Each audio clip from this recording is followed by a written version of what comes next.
Guys, sa halagang 399 pesos, matitikman nyo na ang hugmigit kumulang na 22 different kinds of Filipino dishes dito po sa bagong reopen na restaurant na to.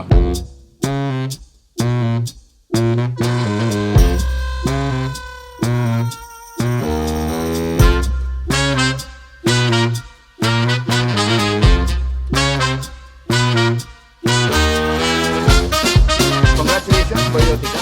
Yeah, Siguro so- pag-usapan natin yung mga nakakwentuhan natin kanina sa mga owners. So, to give you an idea, this is a newly open buffet restaurant dito sa Angeles City. Pero ngayon, it's under new management and ownership. Yes, sir. Well, evidently kasi, syempre, pag pupunta ka dito, yung mga nakakain na dun sa previous name niya or previous management niya, you will recognize it kasi this is the same place, Yes. basically. But, yung mga assurance ng mga owners natin kanina, yung mga bagong owners, mentioned that they have graded, Improve. Even yung sanitary din, talagang linevel up na rin nila. Exactly. Alam mo ba yung mga pagkain sa baryo, matitikman lang natin pag Fiesta? Yes. Ngayon, yung naisip namin, bakit hindi natin dali sa pinakamalaking city ng Pampanga? Ito yung Angeles. It's very competitive ang pagkain ng mga Kapampangan compare sa international dishes or pagkain. So, yun naisip namin, dadalhin dito para matikman nila yung pagkain. Bariotica, it's Bario. Ayan. So we wanted the next generation na matikman yung mga authentic Kapampangan dishes. Ngayon, madaming international cuisine. So bilang Kapampangan, lahat naman kami partners Kapampangan, we wanted to make sure na hindi mamamatay yung dish natin. You preserve pa. Pakikilala po ng mga succeeding next, generations. yes. That's at a very affordable price. Yes. pa. Meron tayo ditong buro. Ako guys, mostly, inuna ko mga gulay-gulay. Ako naman, more on the meats ako. Meat na. Yes, basically, ang sinaserve nila dito are more Filipino food. Yeah. Yes, so, actually, nabigla nga ako. Yung tinola nila parang native ko eh.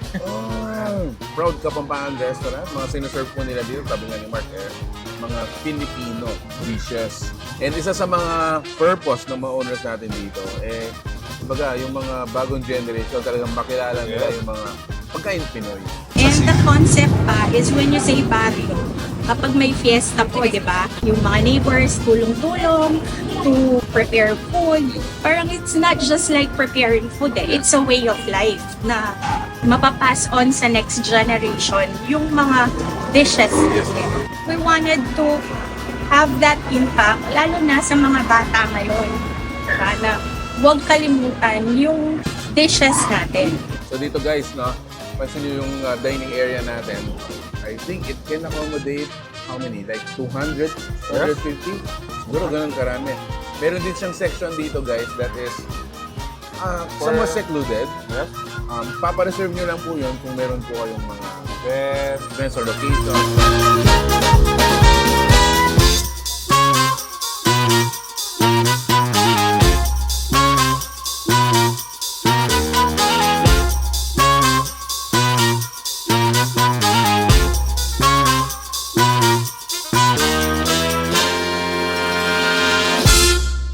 So for 399 pesos po, ilan pong dishes yung matitikman nila? We were planning to prepare 22 dishes. So sana hopefully later makita nyo lahat kung ano yung na-prepare nung aming chef. Do you plan to like feature parang mga dishes from different municipalities or this one is from San Simon or this one is from parang gano'n? Siguro po in the process para makita. Diba? We have one town, one product. So why not? Siguro in the future, as we go on, we can feature that. Number one is the place itself. We made sure that it's clean, well sanitized.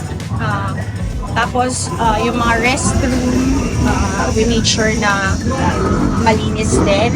And then, the food that we will prepare, freshly made every day.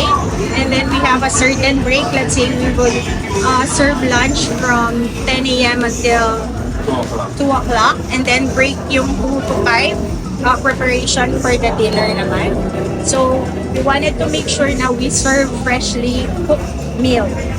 to all the viewers of We're in Pampanga, or all Kapampangans or kung sino man po clients na who wanted to taste authentic Kapampangan dishes. You can come and visit us here in Bariotica. We're open from 10 a.m. until 2 p.m. for lunch, and then for dinner, we're open from 5 p.m. until 10 p.m. So come and visit po and try Bariotica. So, congratulations Bariotica for reopening this restaurant dito po sa Angeles City. Actually, this is, sabihin na rin natin, iconic pa rin Yes. itong lugar na to. No? When it comes sa buffet, iconic itong lugar na to. Imagine for only 399 pesos, may enjoy nyo na po yung napakaraming mga dishes na sinaserve nila. Yeah, so this is located pala sa may Don Gueco Street, Balibago, Angeles City. If you like this video, please give it a thumbs up, share it with your friends, and we hope to see you in the next one. So that's it. Thank you for watching We're in Pampanga. Until our next discovery. Peace out. Bye, guys.